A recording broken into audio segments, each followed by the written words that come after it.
Welcome to the only daily podcast focusing on compliance news of the day. Each morning, start your day with a cup of coffee and Tom Fox, the voice of compliance, to hear about 4 of the top compliance, corruption, or leadership stories you will need to start your day.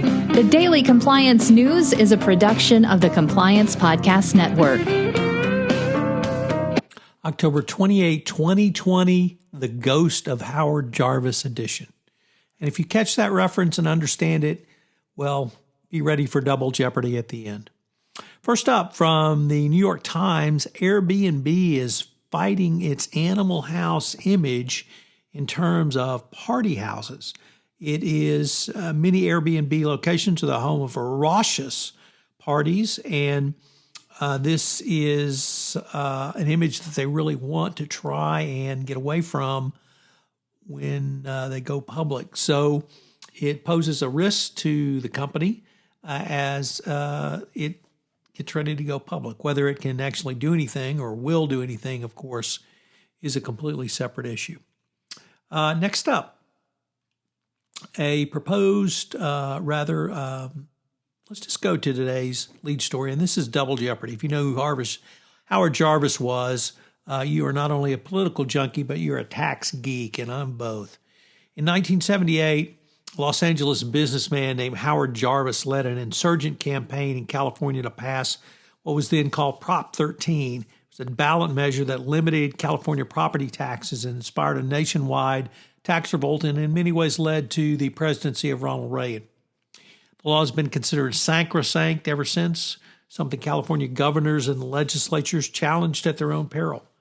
However, now as the pandemic has swept through local budgets, a well-financed campaign backed by teachers union has mounted a serious challenge to a major portion of the law, commercial property.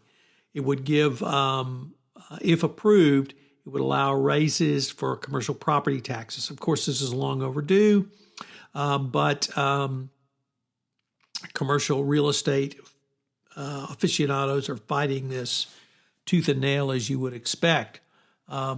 Whether it's fair or not, that's a separate issue, but California is in desperate need of tax revenue, as are many states. So it's going to be interesting to see if the sacrosanct Prop 13 can be amended in any way.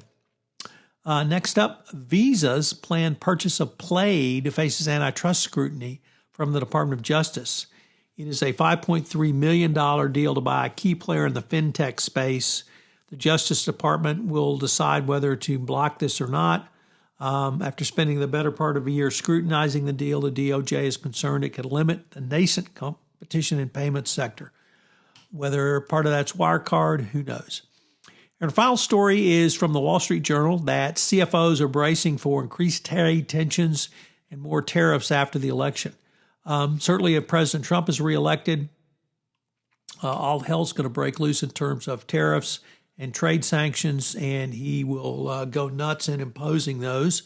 If he's not reelected, he will do everything he can to destroy the economy for Joe Biden and the Biden administration. So many CFOs are concerned. They are, however, very hopeful about Biden's approach of a multilateral approach. I don't know if he'll put the TPP back together, but it's the trade sanctions, I think, are here to stay, and you need to be prepared for it. It's going to continue. It'll be much worse under Trump or much more robust.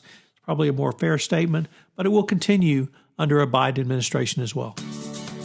The Daily Compliance News is a production of the Compliance Podcast Network and a proud member of C-Suite Radio. Thanks so much for listening. I hope you'll join me again tomorrow.